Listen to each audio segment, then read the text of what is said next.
Hello. Welcome sa ating BL. At sige na, hindi pa si Isa. Isa kita. Ayan. Hello. So, ang ating story for today ay The Metalhead Next Door. So, tunalin nyo ako. Wait ahead. Ganon. The Metalhead Next Door. Ganun yun. Summary. Impoverished graduate student Kento nearly freezes to death outside of his new, cheap, unheated apartment during a blizzard. Luckily, he's saved by neighbor Satoshi, a quiet and somewhat frightening young man who dresses in all black. Although he exudes an aura that screams "keep away," his eyes hidden behind long rocker hair, Emo. plead metal nga. Emo, totoo. Magkaiba yun. Plead for something else. Over the following year, the two share meals together, but as time passes, the closeted Kento finds it increasingly difficult to ignore his growing feelings. Will he choose to maintain peaceful, happy times? He's grown to love or risk it all for the possibility of something more. So, basically, yun nga. Yung first two chapters niya, pinakita lang kung para sila ng mood. Itong si Kento nga, kalilipat lang sa new apartment niya. Tapos sabi na kasi niya lang Pakamura nga. kaya nga, so medyo baka daw may something yung Shady, bahay. oo. Parang baka may namatay doon. Akiya, parang oo. gano'n. Hindi siya akiya eh. Parang nga. Hindi nga. So, yun, sabi niya wala naman daw, wala lang kiting kasi ganyan. So, Okay. sabi niya, papaayos lang, sabi ng real estate agent, pwede naman ipaayos sa contractor, ganyan. Sabi niya, okay lang, huwag na, kasi I grew up in a cold area, so I can manage. Nung pag-uwi niya one time, ang blizzard. So, pagdating niya sa tapat ng bahay niya, sa tapat ng apartment, ano na siya? Kakita. Okay. Hinimatay na. Hinimatay na siya. Kaya naman pala niya eh. Hinimatay siya. Almost close to death. Tapos nagsising siya. Nakatungkay sa kanya si Metal. si Metal, si Soshi. Soshi yung pangalan niya. Si Metalhead. Siyempre, makalugay, all black, yung t-shirt niya may nakalagay death. Tapos yung bahay, punong-puno ng Oo. sa isip niya, am I already dead? Kasi naman, okay. So, yeah, pero, parang, balot na balot siya, nagising siya. May electric blanket, naka-scarf, tapos naka-bonnet na yung winter, Tapos, sabi sa kanya ni Soshi, food. I made some. You want? Ang issue nito kay Soshi, he can't really talk properly. Like, hindi niya kaya makapag-usap sa tao. So, ever since he was young, he's been like that. So, lagi siyang parang nabubuli kasi pag tinatry siyang kausapin ng tao, umuutal-utal siya. Hindi niya masabi kung ano yung gusto niya sabihin. Okay. Kahit doon sa parents niya, hindi din siya ganun. So talagang siya, okay. Nung high school siya, he decided, kasi one time, nasa junior high school yata siya. Sa junior high school or middle, junior high. Nakakita siya ng Metalhead sa music store. Tapos, kita niya na iniiwasan ng tao yung Metalhead. Madaming tattoo, nakasuot ng black. So, yung buhok Yun yung ginaya niya para hindi siya lapitan. Okay, gets. Kasi nung mga unang, yung medyo bata-bata siya, kasi medyo may tsura siya eh. Nilalapitan siya ng mga babae, bibigyan siya ng gifts, hindi nga siya marunong makapag-usap. Parang ang dating sa iba, ang arrogant niya. Oo. Na hindi kasi hindi ka sasalita, ganyan. So, ginawa niya. So, people would leave him alone. nag-ano siya, draw out yung bangs niya. So, sinadya niya Tapos, talaga maging ganun yung itsura Oo, niya. nakikinig siya sa metal na, of course, malakas. Narinig na ako malakas. Tapos kapag kami nagtatry kumausap sa kanya, glare. Ah. Glaring lang siya. Okay. So, he can avoid people. True. Tapos, Parang natural avoidance yung lumalabas. kasi people will definitely avoid you kung gano'n yung tsura mo. Tapos, after high school, he started growing out his hair. So, parang All naging black normal na talaga sa siya. kanya. All black na talaga siya. Black Kahit leather naman di jacket. talaga siya metal Ngayon, hindi. itself. Oo, nagustuhan niya na yung metal music. So, he grew to love it na nga. It blocks out people kasi ganyan. Tapos, since nung naligtas niya si Kento, they started having breakfast together all the time. Tapos pag dinner, every now and again. Pero breakfast, lagi. Bakit? Parang nakasanay nga nila. Tapos nagbibigyan na lang si Kento ng pera.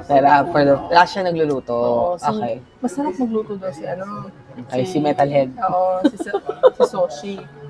Yun pala, nung high school siya, Culinary ang ano niya. he liked baking, ganyan. Tapos binigyan niya din ng cheesecake, or whatever cake that is. Si Kento, nung first Sayang, time speaking nila. of cheesecake, balak sana katawian ng bird cheesecake ng boss ko kagabi. Oh. Naubos agad pagising ko, pagbaba ko wala na eh. Obliterated eh. So yun, pagdating na sa pagtikim ni Kento nung cheesecake or nung cake, whatever cake that is, sarap daw, super sarap daw. So ito pala si Soshi, he's working at a bakery. So he really bakes cakes and everything. Yun talaga yung living for a trabaho living. niya. Oo. Tapos, nung second chapter, sabi niya, it's been a year pala nung simula nagkakilala sila. Okay. Ano lang, yun na yung routine nila every time. Kain together, sika konti. Ubus na. Nagsasalita naman ng konti-konti Pero mostly, pag like yung like emotions na, hindi niya mailabas. Oo. Okay. like, tapos one time, umuwi si Kento ng lasing, kasama niya yung friend niya. Tapos, nung nung papauwi si Soshi, namilis siya. Siyempre, hindi niya ma-express kung ano yung gusto sabihin niya. Ang dami na binigay sa kanya ng tinuro niya kung anong gusto niya. Hindi niya masabi kung gano'ng kalaki, gano'ng kaliit. Talagang ganun siya kahirap. Okay. Hindi niya masabi kung gano'ng kalaki. Binigay siya malaki. Yung buo-buo. Oo, tapos gusto niya sana bumili ng maliit na isda. Ang laki na binigay sa kanya. So, sobra-sobra. Oo. Ngayon, lasing siya si Kento. Tapos dinala siya ng friend niya. Sabi niya fish. But too much. Want some? Yun na yun. Dinagluto siya for 3. Tapos, nung pagpasok sa loob ng friend ng bahay, natuwa yung friend kasi metal din yung Mahilig na siya sa metal. Mahilig din na metal yung friend niya. Yun yung friend na tinukoy niya before na sinabi niya na I have a friend who likes metal as well. Heavy metal. Sa kanya, hindi daw heavy yung kanya. Normal lang. Metal only. Tapos, nagkukwentuhan yung dalawa and everything. Kala mo nagkukwentuhan sila? Hindi, tango lang ang tango ito si Soshi. Yun yung kwento sa Oo, kanya. yun yung kwento niya. Kasi itong Agree lang siya, friend, agree. ito si friend, sabi niya, tanong sa kanya, have you been to concerts, blah, blah, blah, ganyan. Oh, you have this twice a day, blah, blah, blah, ganyan. So, which concert are you going to? Let's blah, blah, blah, ganyan. So, nagkakasundo yung dalawa. Na-issue pa ngayon si Kento. Tapos, hindi na pag-usapan niya ng concerts, ganyan. Bila sabi ni Kento, me too. I want to go to a metal concert. Okay. Ngayon, inaya ni Soshi. Nagpunta sila ng metal concert. Nung sa metal concert, usually, di ba, pag metal concert, may mosh pit. Hindi alam ni Okay. Siyempre, wala siyang idea. Hindi alam ni Kento. Binigyan siya ng earpiece ni Hindi, sabi niya, may earpiece na pero ganito pa rin kalakas. Pero pag walang earpiece, di tinanggal niya. Pamintingan niya. Ngayon, Nung sabi niya, why are you on the sides? Let's go to the middle. Eh, nasa gitna yung mosh pit. Oo, syempre. Eh, pag hilas na gano'n, ang sabi ni, parang umiiling-iling si Soshi. Soshi. Tapos, pagdating niya sa gitna, wala na. Tinangay na siya ng agos. Wala bang? Automatic na yun. Di, yun. Ano na. Ito pag alis nila, after nung concert, sabi na, that was a long concert. After nung concert na yun, napunta sila ng isakaya. They drunk. So after that, parang... Ito nga sa kulit. Malaki tahimik yan. Simula yun nandun. pa yun? Ang cute. Sorry na.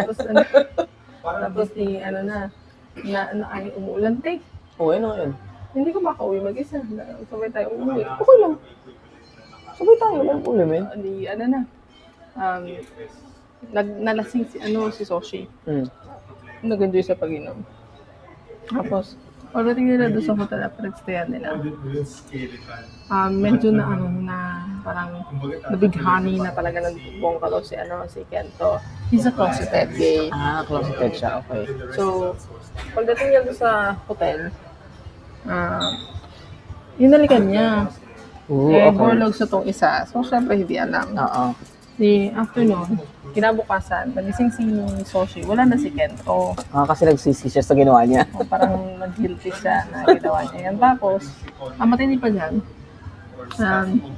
parang sabi niya na, I really enjoyed it. It was my first time. I really had a good time. And thank you for all the times that you put for me. But I won't need you to Stay away, gano'n. hindi, parang I won't need you to Cook for me anymore, parang cook for gano'n. me anymore. Yun. Siyempre hindi makareply si Soshi kasi hindi niya nga ma-express yung feelings niya. So, ito yung chapter 4. Yan. Ito yung nakita na. Ito siya. Para makita Ito si nila. Soshi. Yan siya. Pugi. Diba? Ayun yung start na siya. Ito yung nakita niya metalhead. Ayun yun na nakita niya ng time na yun. Until maging gano'n na rin siya. Ayan siya. Clear. Tapos ito yung chapter 4. Ito, kasi siya, graduate student to, so nagpa-part-time siya sa kindergarten. Si Kento? Oo, si Kento. Kasi ito yung romance counseling. si Michiko. Romance counseling with a kid. Si Michiko tsaka yung friend niya. Tapos, ang sabi kasi nito, kasi pinag-uusapan nila yung ginawa niya kinagabihan. Bakit paano nila nalaman? So, did you kiss him? Hindi kasi napaka-gloomy niya eh. Napaka-gloomy niya na. Na-realize ng bata? Yun nga, mayroon silang romance counseling. Sabi ng bata, did you kiss him? Or didn't siya? But I did. Sabi only bad people attack people when they're sleeping. Sabi niya, but you did kiss him without asking and then left, right? Oo nga naman. Sabi, and you only said goodbye via text, right? Puti pa yung bata. Sabi niya, Alam. Oo, sabi niya ganyan. You're the worst. Sabi niya ganyan. So, parang sabi nito ni Michiko, why not say you like him already? Pakita mo muna si Michiko sa kanila para alam nila kung may Michiko ng Michiko. Hindi nila alam Michiko ng Michiko. Ito si Michiko. Baby. She's a kindergarten. Mga 4 or 5, I think. Older grade. Pero kindergarten, extended daycare stay until 8 p.m. So, yun. Siya si Michiko. Sabi ni Michiko, why not say you like him already?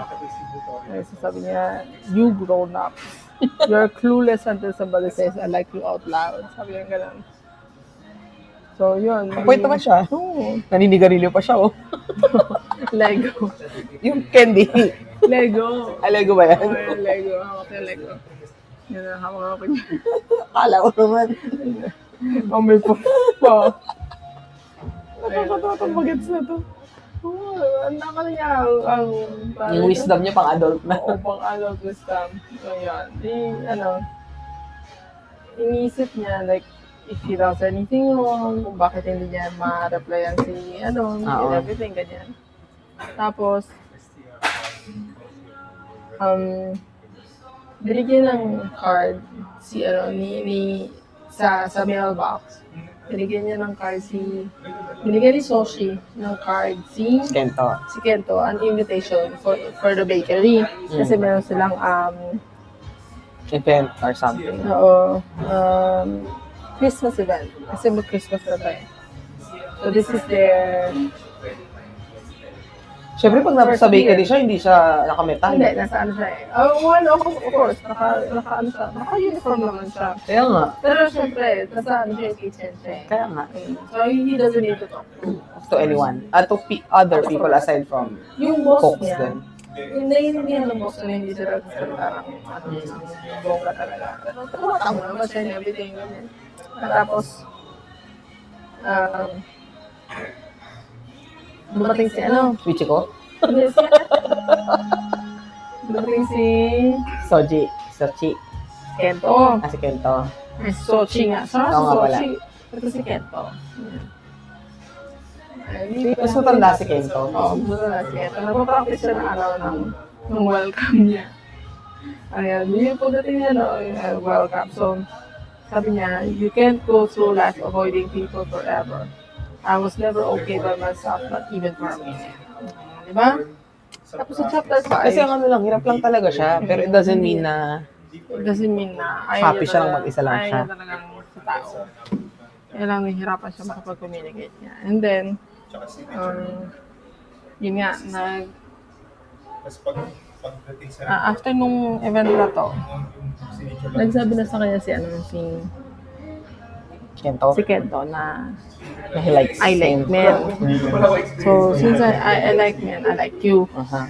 And parang sabi niya na, I know it's hard to, blah, blah, blah, hard to understand. Ganyan, but, Yun na nga, I like you. oo, sabi niya yun nga, I like you. So, ito si Soshi. Nag-iisip siya ngayon siya, like, what does it mean to like somebody? What does it mean to love somebody? He says that he likes me, but do I like him? Or do I like men? Ganyan, sabi niya gano'n. Kasi siya syempre clueless din. Pinag-iisipan niya mabuti. So, yun. Tapos ito, yung chika nilang dalawa ulit. Nagsikan uli si Kento tsaka si Michiko. Si Michiko tsaka si sabi niya na, it's okay, I already said that I like him, pero I don't need his reply. Sabi niya gano'n. Ang sabi ni Michiko. Sabi ni Michiko. Importante yung part na yun. Sabi ni Michiko. Sorry ito? Wimp. Sabi ng friend, how could you chicken out? You had the courage to say it, right? Don't leave us hanging. So sabi ni Michiko, leave us hanging. Second voice. Sabi niya, tapos sabi ni Kento, when I think we might never eat dinner together again, naiiyak-iyak siya sa I miss him, ganyan. Sabi niya, Michiko, you have to do something. Sabi ng friends, Michiko don't talaga. look at me. There are some things even I can't do. Ang cute ni Michiko dito sa Tapos palabas. sabi Sa ni- palabas na to tuloy. Sabi ni Michiko, then let's go see him. Kasi sabi niya na I miss him. So sabi ni Michiko, then let's go see him. I'll go with you. Kala mo naman. Di ba? Alright, so that's yun. Sabi nung pauwi na si Michiko, are you sure you'll be okay by yourself? Ang cute ni Michiko. Pag inanime yan, ako, Yun, okay na. kailangan di nilalasin sa si Michiko. Cute siya eh. So yun, he tried to go sa bahay ni Kento. Sochi. Si Kento, he tried to go to dun sa Apartment ni next door, Sochi. sa apartment ni Sochi. Pero alas 6 na wala pa si Sochi. Kasi pag silip niya sa labas, nakatayo lang sa labas. Ayaw, hindi niya maano kung papasok ba o hindi. Tapos, pagkakita niya, di pinuntahan niya, niyakap niya. Siyempre, nagmamadali siya, niyakap niya, ganyan. Tapos, sabi niya, what the hell, bro? What are you doing out here? He's covered in snow. So, don't tell me you've been standing here the whole time. Tapos, sabi niya na, is it because of me that you don't want to go home? So, yeah, this is my fault, sabi niya ganyan. I mean, who wouldn't feel super awkward after what I said? I mean, I'm sorry. And sorry for always apologizing too. So yeah, I'll move out. Sabi niya ganyan. So, nag-decide na naman siya. Oo, on his tapos own. ito, si Soshi, medyo syempre gusto niya nang magsalita. Pero Wala. it's still stuck in his throat. So, he can't move. And it always goes this way. Always, every single time. So, sabi niya, at most crucial times, I can never say the most important words. And then, umiyak na siya. Sabi niya, Kento, don't go. So, ang maganda dito kay Kento, he waits. Hindi niya minamadali na, sabihin mo na kasi, ganyan-ganyan.